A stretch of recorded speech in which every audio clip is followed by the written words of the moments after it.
இன்றைக்கு தமிழ்நாடு பின்னோக்கி சென்று கொண்டிருக்கின்றது வளர்ச்சியில. மற்ற மாநிலத்தில் ஒப்பிட்டு பார்க்கின்ற பொழுது அதிகமாக கடன் வாங்கி இன்றைக்கு தமிழகத்தில் அதிகமா இந்த 3 ஆண்டு காலத்தில் அதிகமாக கடன் வாங்கி முதல் பட்டியலில் இருப்பது தமிழ்நாடு. கிட்டத்தட்ட 8,33,000 கோடி கடன் இருக்குது. அதிமுக ஆட்சியில் 5,15,000 கோடி கடன் இருக்கும்போது தமிழ்நாட்டு மக்களை கடனால ஆக்கிட்டு சொன்ன முதலமைச்சர் இன்னைக்கு ஆட்சி பொறுப்பேற்று 3,58,000 கோடி கடனை வாங்கி ஆட்சி நடத்திட்டு இருக்காரு. இன்றைக்கு தமிழ்நாட்டுடைய கடன் 8,33,000 கோடிங்க. இந்த ஆட்சி முடியறதுக்குள்ள 10 லட்சம் கோடி கொண்டு வந்துருவார். 10 லட்சம் கோடி வந்துடும். நீங்க விளையாட்டா நினைக்கிறீங்க, இதெல்லாம் நமக்கு எவ்வளவு கடன் வாங்கினா என்ன போகுது அப்படின்னு நினைக்கிறீங்க. நீங்க தாங்க கட்டணும், மக்கள் தான் கட்டணும்.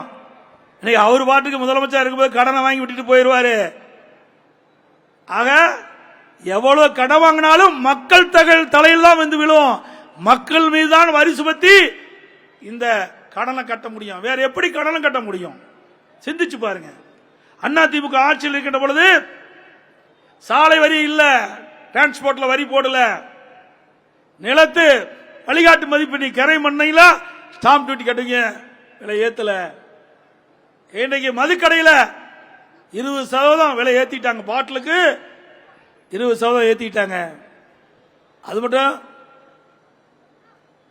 இப்படி பல வகையில் வருவாய் வந்தும் கூட, வருவாய் அதிகரித்தும் கூட, ஆனா கடன் அதிகமா வாங்கிட்டு போறாங்க. இதுக்கு என்ன காரணம்? நிர்வாகம் இல்ல, சரியான நிர்வாகம் இல்ல, முதலமைச்சரால் கவனிக்க முடியல. என்ன காரணமோ தெரியல, அது நீங்களே முடிவு பண்ணீங்க. செய்திகளை உடனுக்குடனும் துல்லியமாகவும் தெரிந்து கொள்ள சப்ஸ்கிரைப் பண்ணுங்க.